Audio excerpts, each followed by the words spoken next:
Hello students. आज हम ये सीखेंगे कि जो हमने फॉर्मूले सीखे थे पिछले लेक्चर में उनको अप्लाई किस तरह से किया जाता है, उनसे हम लोग किस तरह से अलग अलग जानकारियां हासिल कर सकते हैं। ठीक है, तो बिना समय लूज किए सबसे पहली चीज मैं आपको ये बताना चाहता हूँ कि प्लीज पिछला वीडियो जरूर देख के आए।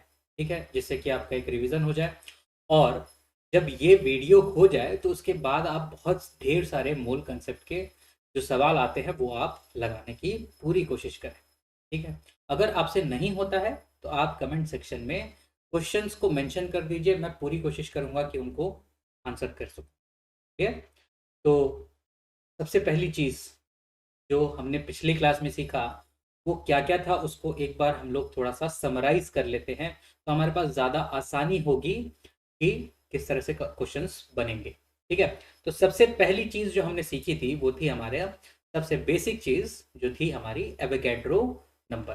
ठीक है, तो एवोगैड्रो नंबर यानी कि एन ए, इसकी वैल्यू कितनी होती है? इसकी वैल्यू होती है 6.022 इंटू 10⁻23। ये हमारी एवोगैड्रो नंबर की वैल्यू थी। एवोगैड्रो नंबर होता क्या है? ये होता है particles particles in one mole. ठीक है, सिंपल सा इसका हमारा कंसेप्ट है। ठीक है, अगर एवोगैड्रो नंबर है इसका मतलब कि पार्टिकल्स इन वन मोल हैं। ठीक, क्लियर।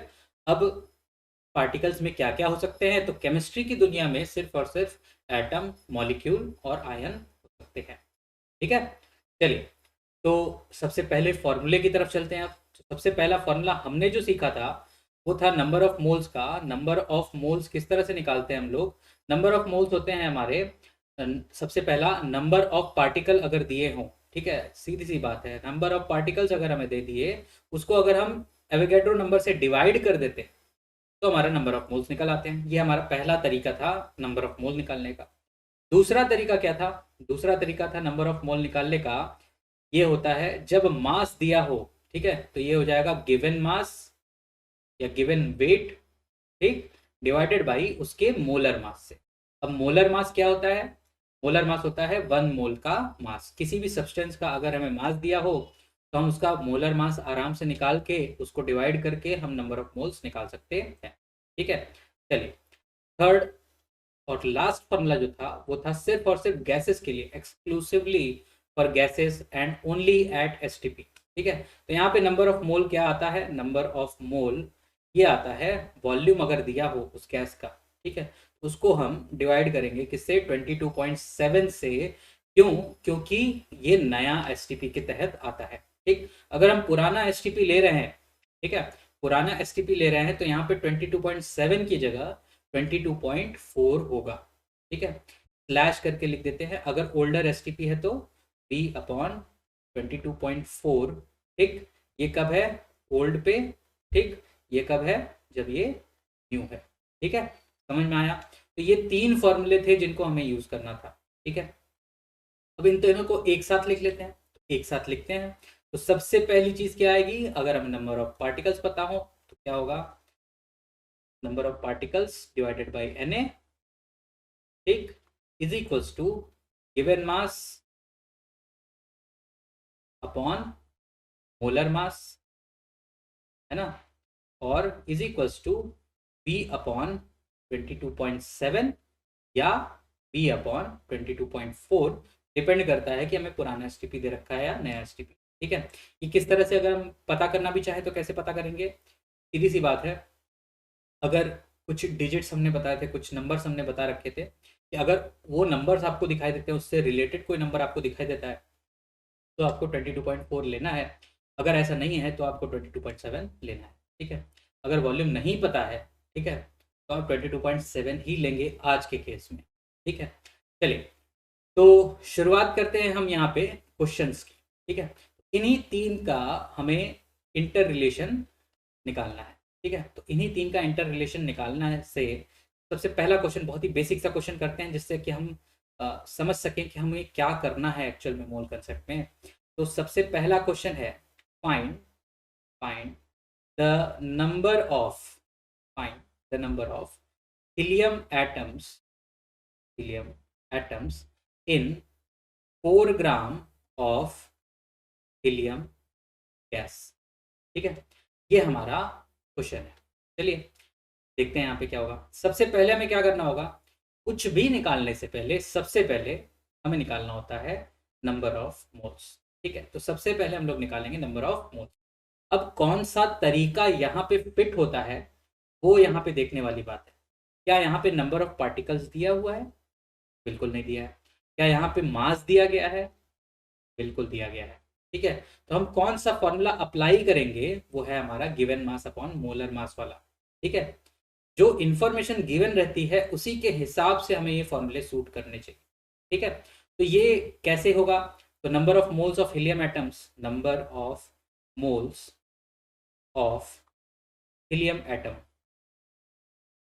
ठीक है, या helium gas, sorry helium atom नहीं होगा यहाँ पे, हीलियम गैस होगा। ठीक है, तो किस तरह से हम इसको करेंगे? ठीक है, सबसे पहली चीज बहुत ही बेसिक सी चीज आती है, इसको लिखते कैसे हैं वो समझिए पहले। एन, ठीक है, शॉर्ट जो स्मॉल एन होता है वो लिखेंगे, उसके नीचे सफिक्स में हम लोग लिखेंगे हीलियम। ठीक है, ये इसका नोटेशन है। ठीक, एन मोल्स या एन हमारा क्या शो करता है, मोल्स। ठीक है, और उसके जो नीचे सफिक्स दिया रहता है वो किसका मोल है वो बताता है। ठीक, इज इक्वल्स टू क्या होगा, गिवन मास अपॉन मोलर मास। तो गिवन मास कितना होगा हीलियम का, दे रखा है हमें कितना, 4 ग्राम, तो 4 लिख दिया, डिवाइडेड बाई मोलर मास। अब हीलियम का मास कितना होता है, ठीक, तो उसको निकालने का तरीका हमने पहले ही बता रखा है। जो एटॉमिक वेट आता है उसी को अगर हम एएमयू की जगह ग्राम लिख देते हैं तो हमारा मोलर मास हो जाता है। तो हीलियम के केस में एएमयू में कितना आता है, 4 एएमयू आता है। ठीक, तो हीलियम का मोलर मास कितना होगा, 4 ग्राम। ठीक है, तो यहाँ पे अगर हम यहाँ पे लिखें 4, तो ये हो जाएगा हमारा मोलर मास। ठीक है, दोनों ही ग्राम में है, तो यूनिट्स यूनिट्स जो है वो कैंसिल हो जाएंगी। सिंपल सी बात है, डायमेंशन लेस नंबर होता है, ये हमने बता रखा है। ठीक है, तो 4/4 दैट इज 1 मोल। ठीक, अब 1 मोल अगर आया है, ठीक है, 1 mole, number of helium atom, sorry moles कितना हो गया, 1 मोल। हमसे पूछा क्या है, हमसे पूछा है नंबर ऑफ हीलियम एटम्स। ठीक है, क्वेश्चन ये है नंबर ऑफ हीलियम एटम्स कितने हैं। ठीक, अब अगर 1 मोल है तो हमने पहले ही बता रखा है कि कितने पार्टिकल्स होंगे उसमें, 1 मोल कंटेन्स Na पार्टिकल्स। एन 1 मोल है तो यहाँ पे कितना होगा, एवोगैड्रो नंबर ऑफ एटम्स। क्योंकि यहाँ पे क्या था, हीलियम जो है वो गैस में है तो हीलियम ही है सिर्फ, He2 तो होता नहीं है, He3 होता नहीं है, सिर्फ He होता है। ठीक, तो जितने नंबर ऑफ मोल्स होंगे उतना ही नंबर ऑफ एटम्स होंगे। तो ये कितना हो जाएगा, 6.022 इंटू 10⁻23 एटम्स। ठीक है, ये हो गया हमारा पहला क्वेश्चन। बहुत ही सिंपल सा, बहुत ही बेसिक सा ये क्वेश्चन था हमारा। ठीक है, चलिए अब यहाँ पे हम लोग क्या करेंगे, अब इस ऐसे ही क्वेश्चंस को हम लोग टफ बना देंगे। ठीक है, कैसे टफ बनाएंगे वो देखिए। ठीक, कैसे टफ बनाते हैं इनको, चलिए यहाँ पे हम दूसरा क्वेश्चन लेते हैं। ठीक, क्वेश्चन ये है कि फाइंड